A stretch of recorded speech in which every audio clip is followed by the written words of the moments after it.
Right. Greetings, my fellow freedom loving sovereign thinkers. This is LL3's newest podcast. My name is Craig, transmitting from the beautiful swampy mangroves of South Florida. And today's date, June 13th, 2016, which is a Monday. And I said it again. Wow. Sorry about that, my friends. I'm so used to speaking it down, from that area for a long time. I'm actually at the beautiful land of enchantment, which is the state of New Mexico. Forgive me once again. Yeah, I noticed things, some interesting stuff and all that good crap. But I want to continue on the whole Orlando horror shootings because I noticed last night I always said it was a one world order agenda, one world order platform, say false flag. But still, there's a lot of questions when you start focusing instead of being a little primitive, which a lot of folks are really good at. And I have my falters as well. However, I try to stay focused and have you look at the bigger picture. So I will continue on, and I'll be mostly Orlando shootings related. And one little thing that's interesting that happened, I just found out today. But we'll just proceed. And this one here from Activist Post came out today by Brandon Turberville. He gets stuff with personal liberty as well. 5 reasons to question the official story of the Orlando shooting. As more and more evidence emerges regarding the mass shooting in the Orlando gay club that resulted in the death of at least 52 people and many more injured, signs are increasingly pointing towards the possibility of a false flag operation. Already a number of points lend credence to those who might suggest that elite intelligence agencies, more so than desert-dwelling terrorist organizations, are responsible for organizing and directing the attacks. A number of questionable aspects regarding the shooting include: 1. The FBI knew about the shooter and investigated him prior to the attack. 2. The shooter had a connection to a known ISIS recruiter. 3. The shooter's father was a former Afghan presidential candidate who supported the Taliban. And 4. The FBI's history in creating terrorism. Omar Mir Sadiq Mateen has now been revealed as the gunman in the Orlando club attack, according to the mainstream reports. Mateen carried an AR-15, or a .223 caliber. It's always an AR-15 and a handgun into the Pulse Club around 2 a.m. and started shooting, killing 50 people and wounding 53. A standoff ensued, which lasted for about 3 hours before a SWAT team crashed into the building with an armored vehicle and killed Mateen. Mateen had allegedly pledged allegiance to ISIS before the shooting by calling 911. I still got to scratch my head on that. Wow, man. Even James Corbett talked about that as well. Stating intelligence to ISIS leader Abu Bakr al-Baghdadi, as well as mentioning the Zarnev brothers. Mateen was an American born to Afghan parents from Port St. Lucie, Florida, about 125 miles away from Orlando, a distance which he allegedly drove to commit the attack. FBI foreknowledge ISIS symphonies, Taliban ties. What it sound like an instance for a sense of violence bring with a number of questions. For instance, the FBI was already aware of Mateen and his connections to radical jihad and terrorism. According to CNN's article, 50 killed in Florida nightclubs, the shooter pledged ISIS allegiance to officials tell CNN. So he's going to go in there and go, I pledge allegiance to ISIS. And all the shooter's going to start. That's like delay of game. That the FBI had investigated Mateen at some point for possibly having ties to or sympathizing with Islamic extremism. A law enforcement official said there were 2 cases opened involving Mateen, but the probes didn't result in enough evidence to charge him with anything. The investigation was reported by a number of mainstream media organizations and later confirmed by the FBI itself during the press conference. The FBI admitted that Mateen had been interviewed by agents twice in 2013 due to comments made about radical jihad, which were overheard by co-workers. He has interviewed for a 3rd time 1 year later due to his connection to Moner Mohammed Abdul Salah, an American who traveled from Florida to train in Syria and later to return to the United States in order to recruit other Americans to fight in the Western-backed terrorist brigades attempting to overthrow secular legitimate government Bashar al-Assad. Salah allegedly returned to Syria and blew himself up in the suicide bombing. It is also interesting to note that Mateen's father, Sadiq Mateen, is a political personality in his own right, having hosted a TV show and apparently declared himself a presidential candidate for Afghanistan. Sadiq has denounced the Pakistani government and expressed support and encouragement for the Taliban movement. Still, the question regarding the fact that Mateen was on the FBI's radar is extremely important. One key aspect suggesting a false flag that should be looked for soon after the attack is any possible connection the suspect or group of suspects may have had with intelligence agencies. A connection to any one of these organizations and institutions may go some length in explaining how the attack was coordinated, the motivation of the perpetrators, the actual involvement or not of the suspects who actually directed the operation. For instance, on 9/11, many of the alleged hijackers had previously had close contact with the FBI, CIA, and other high-level intelligence agencies, both home and abroad. Likewise, his other brothers, who have been accused of masterminding and carrying out the Boston bombing, had ties to the FBI before the attack.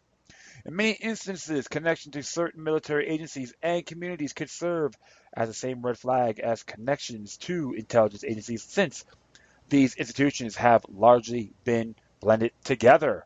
Oh yeah, like we say coincidence, the patterns play on, it's like, same patterns.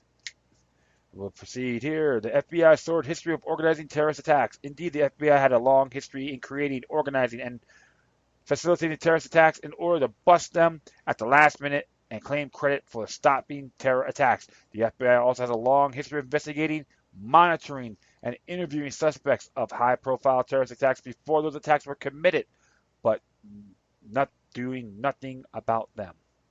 As Tony Carlucci writes in his article, U.S. law enforcement knew Florida shooter before shooting.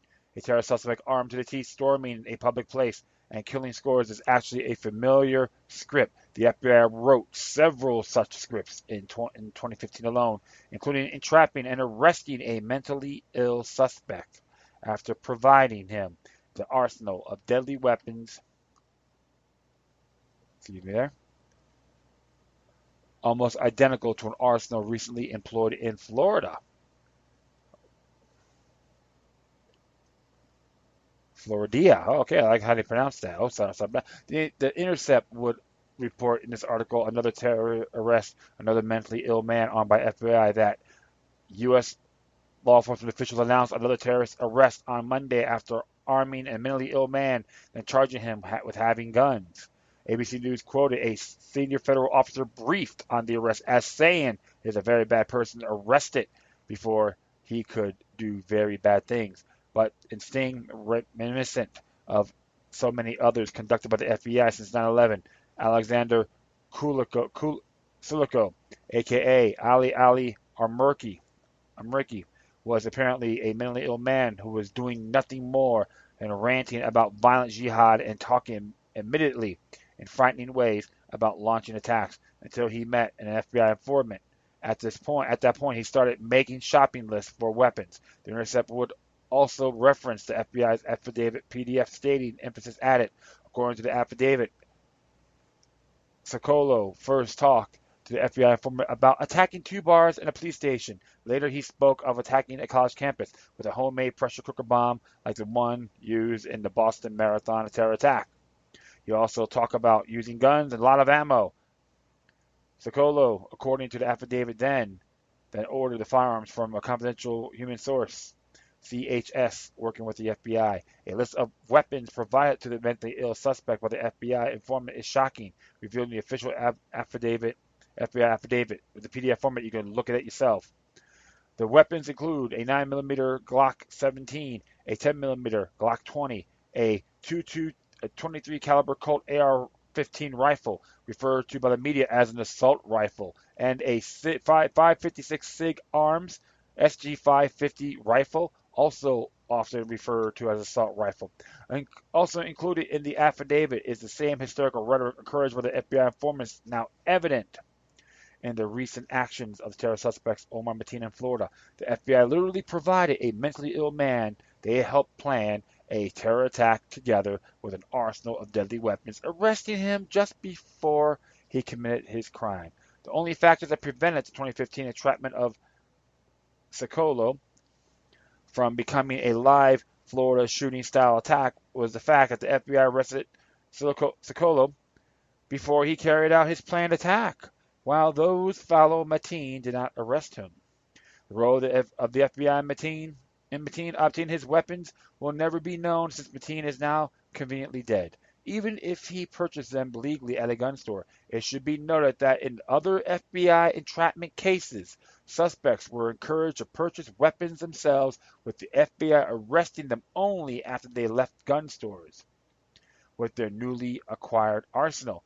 Interestingly enough, in the Socolo incident that Carlucci refers to above, the plan which fed to Colico involved attacking bars, a target that was actually realized in Orlando.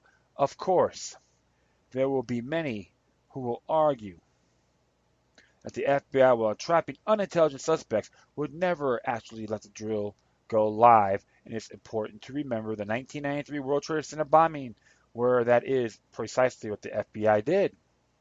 Who controls ISIS? Lastly, one immensely important question must be asked. If ISIS is responsible for the attacks, who controls ISIS? For many claims that the attackers belong to ISIS is a deal breaker.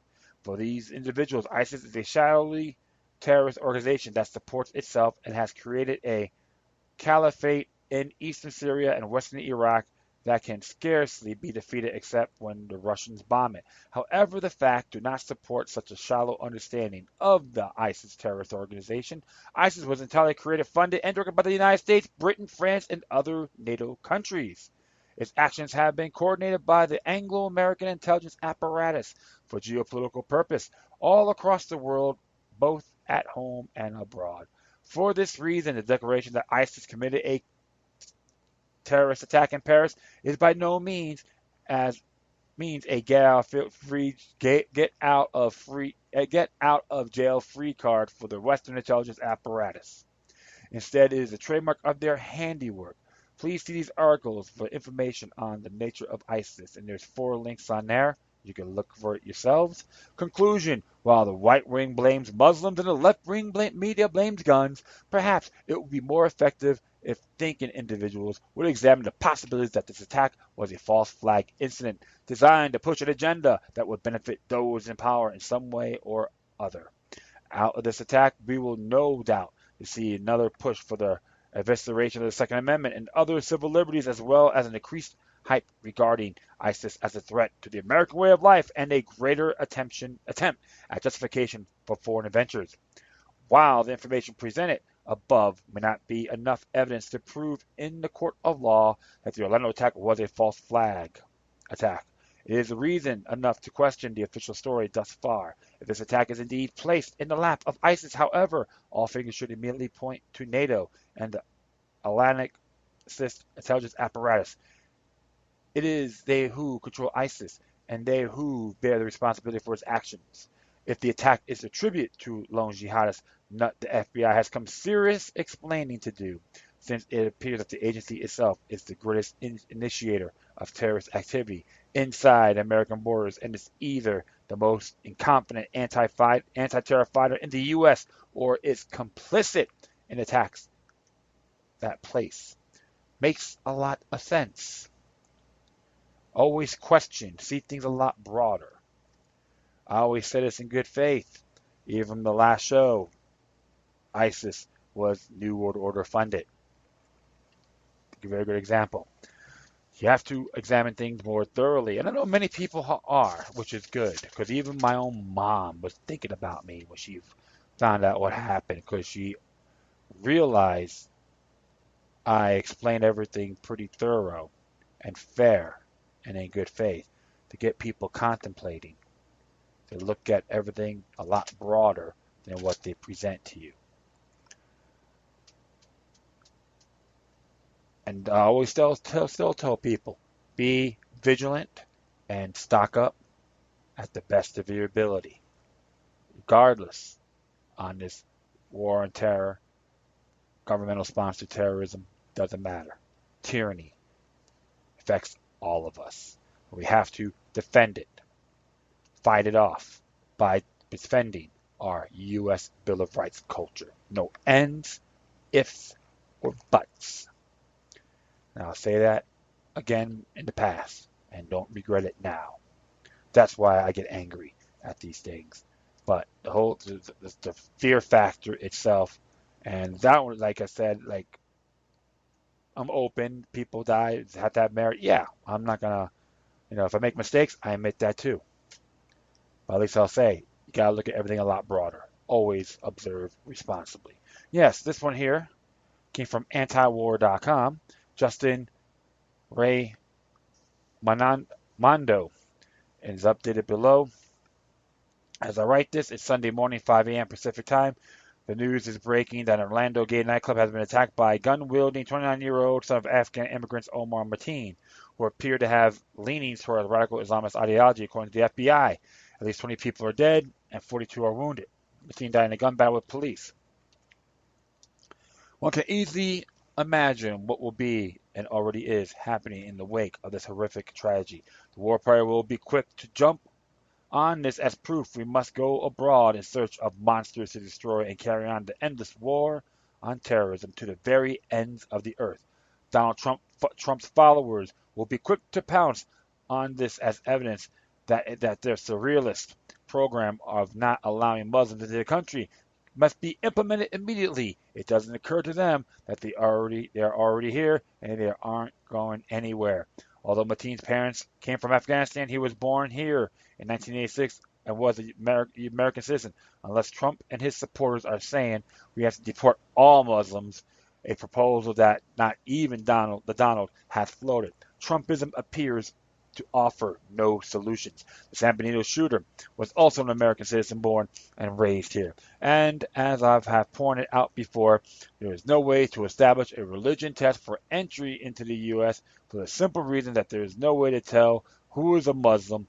Does it really need to be said that a potential terrorist is going to answer truthfully?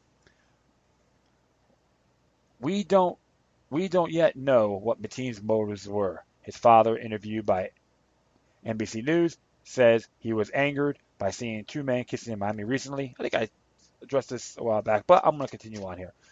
That may or may not have anything to do with his religious beliefs, and yet, even if the sight of two men kissing did violate the gunman's religious sensibility to the point that it sparked the worst mass shooting in American history. In the end all matters, not at all. The U.S. has a little over 3 million Muslims within its borders, most of them citizens. This isn't going to change. And the idea that 50% of them want to replace the Constitution with Sharia law, as one Fox News expert asserted on television hours after the shooting, is just making stuff up. Yes, it's called welcome to scapegoating. That's how I become a man. Exactly. Fox News expert. Please.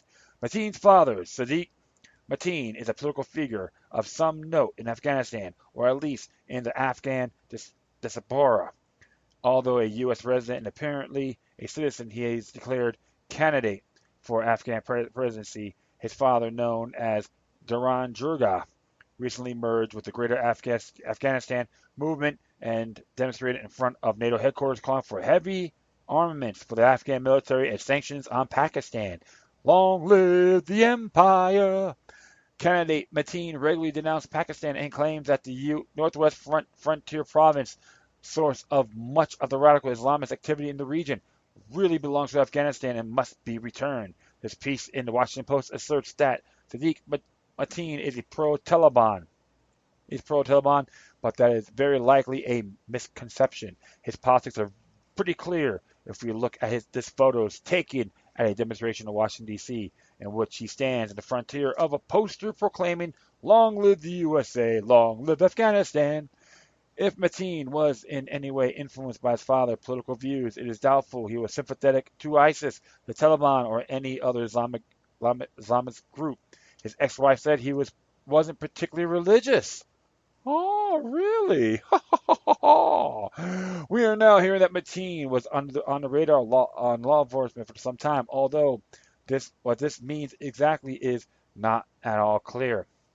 Apparently, Mateen was well organized and well prepared, which raises the yet unproven possibility that he may have international connections. Had international connections. There are reports that Omar Mateen pledged allegiance to ISIS, possibly during the shooting as well as a 911 call made the night of the shooting. NBC is reporting that he referenced Zarna brothers during the shooting. If Mateen was on radar, then this suggests a situation similar to the pre 9/11 warnings of impending disaster, which were ignored or downplayed by authorities for the reasons that best known to themselves. George W. Bush ignored repeated warnings in the month prior to 9/11 attacks that indicated Al Qaeda was actively pursuing plans to strike at the U.S.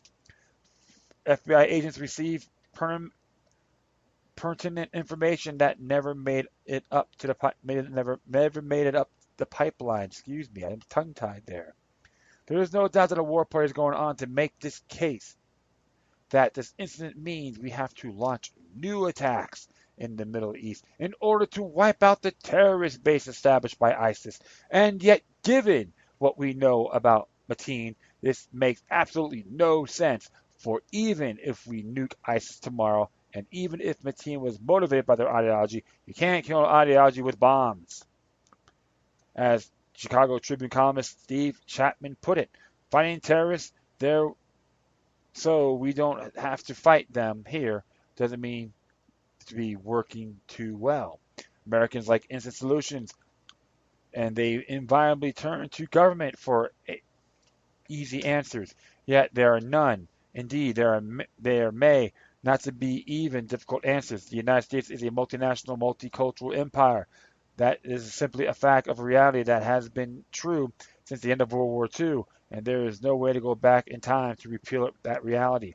What this means, we are going to have to live with this. The probability of future horrific concerts equal to, if not worse, than the Orlando incident for the indefinite future.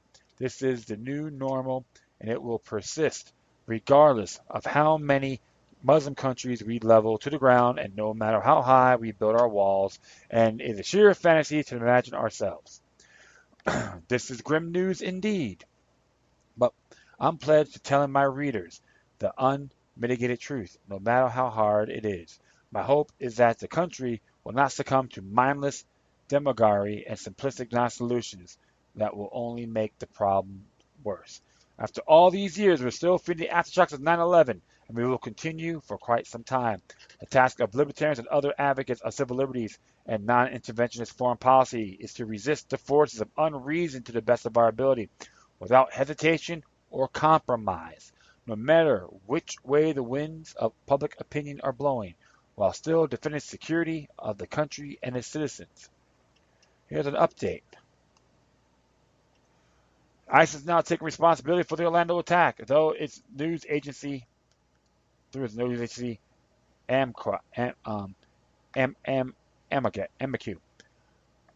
Whether this is just an opportunistic attempt to claim credit or not remains to be seen. But in any case, the above still applies. Fighting them over, so we don't have to fight them over here. He doesn't look like a particularly effective plan. Second update: as more information comes out, it turns out that they interviewed Mateen on no less than 3 occasions, twice over alleged inflammatory remarks he made to co-workers, and once in connection with his link to Moner Mohammed Asabullah, who lived 30 miles from Mateen and attended the same mosque. For almost a decade, Mateen worked for the G4S Security, a British-based multinational private security agency that often does work for the U.S. government.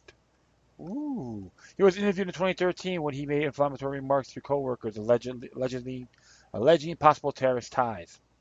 This may be what the former co-worker Daniel Gilroy is talking about when he tells the local Florida media. Gilroy, former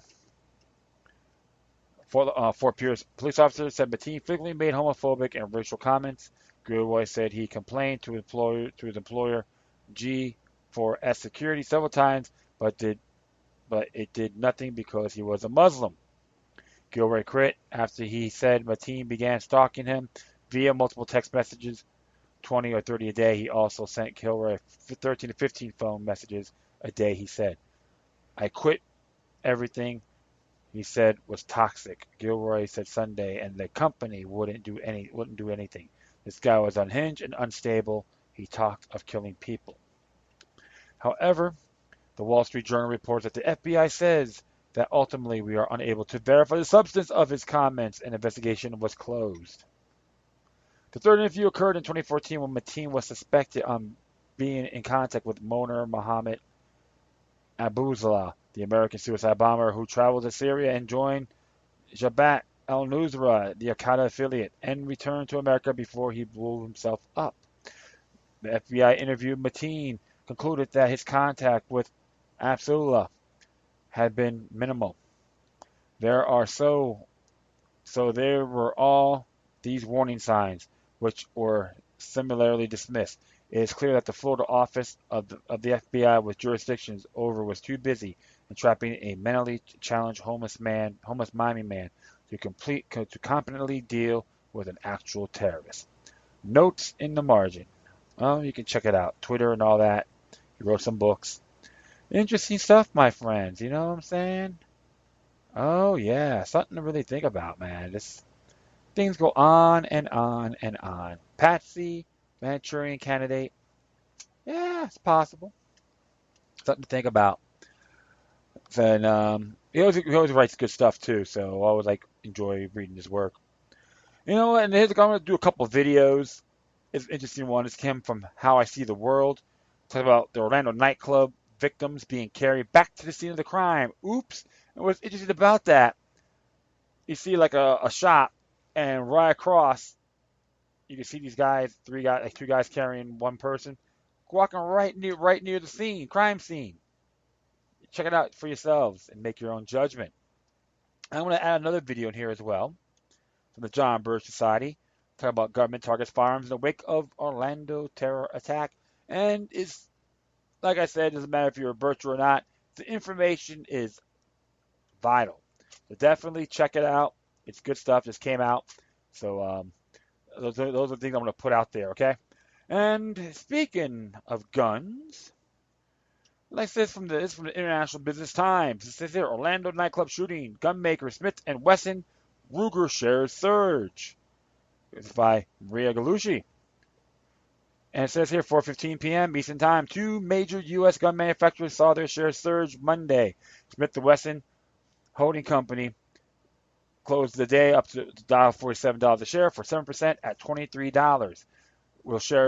While shares of Strum, Ruger & Company finished with $4.88 or 9%, rising $62 per share. Interesting. It says a few major, okay, that's past tense. So we'll go on here.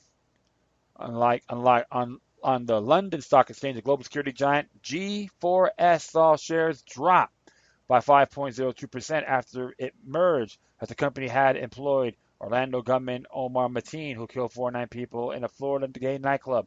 Police later shot and killed Mateen. The original story. Share in major U.S. gun manufacturers rose Monday in early trading on the heels of Sunday's mass shooting at a gay nightclub in Orlando.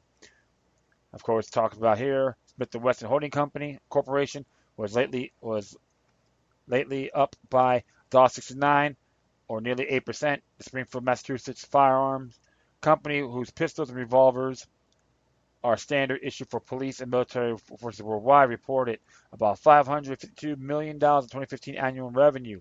Strum and Ruger gained $2.47 or 4.3% in the pre-market period. The Southport, Connecticut manufacturer, more commonly known merely as Ruger, sold more than $544 million in rifles, pistols, revolvers, and accessories in 2015.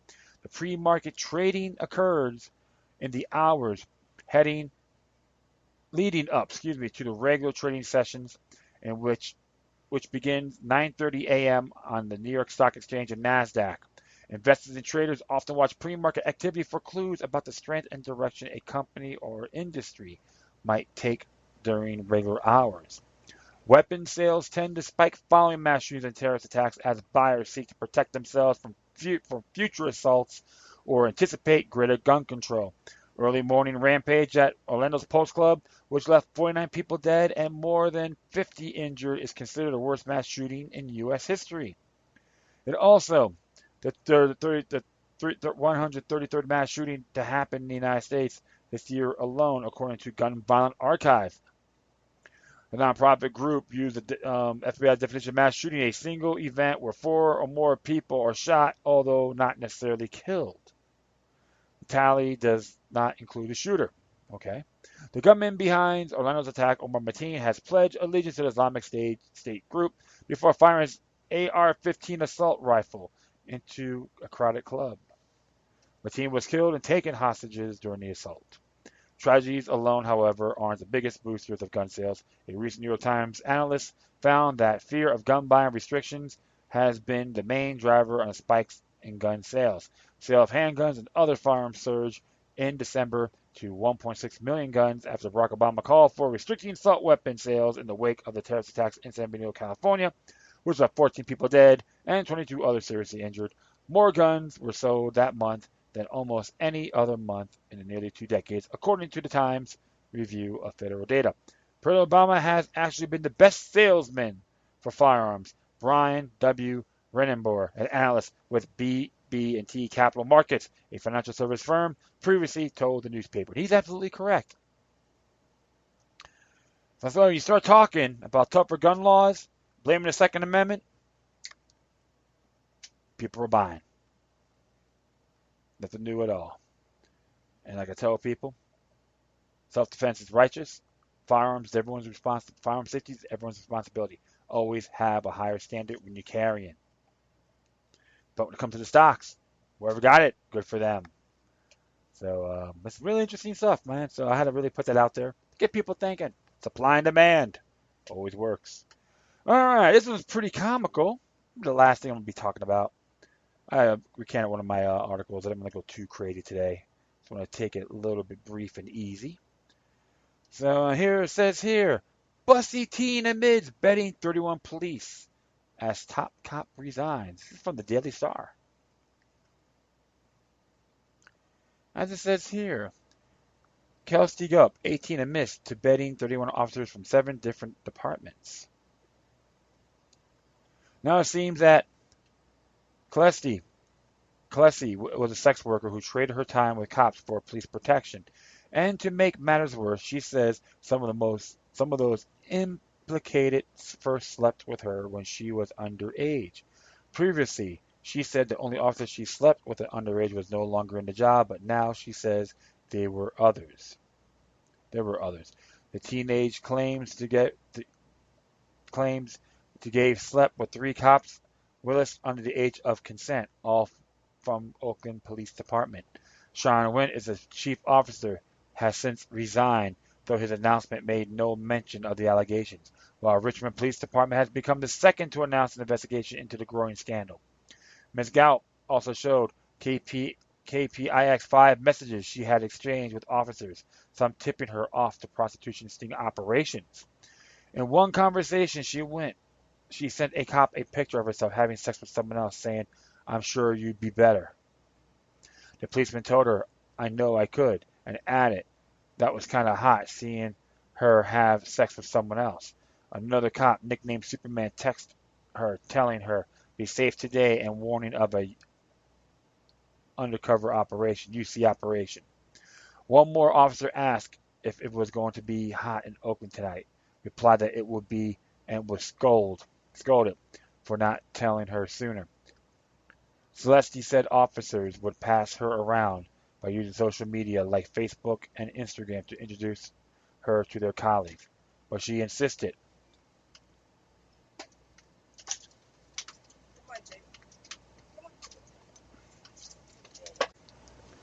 Oops, sorry about that.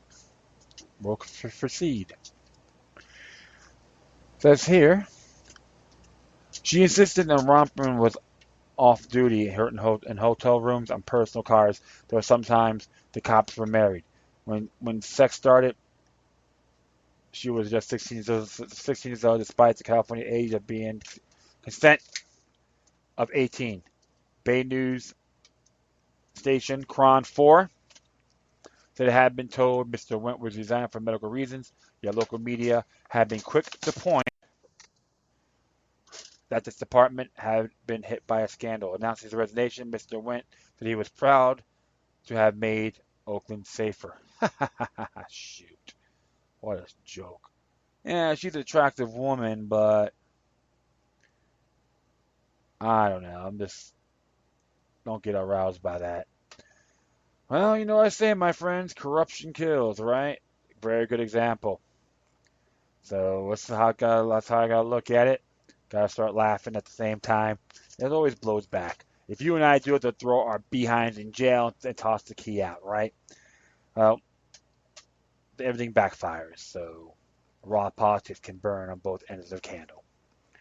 All right, that's all for now. Thanks for listening. Plus, feel free to download and share this across your social media networks. If you have any questions, comments, good or bad, or send me something that's interesting, always use decorum, which a lot of you have. Hit me on Facebook, Twitter, Google+, Spreaker, iHeartRadio, YouTube, Tumblr, Freedoms Network, and Scene.life. Hope I got them all. Or you can email me at LokiLuck3, which is number 3, at gmail.com. I'd like to thank everyone check in and check out, all that good stuff. And so always be vigilant. I'm not going to do any music. No songs for the night, except for maybe the ending. And always remember that demoniac resistance is healthy for the soul and can liberate humanity. Until next time, take care of yourselves. Keep on spreading the love, and may your guardian spirits be with you.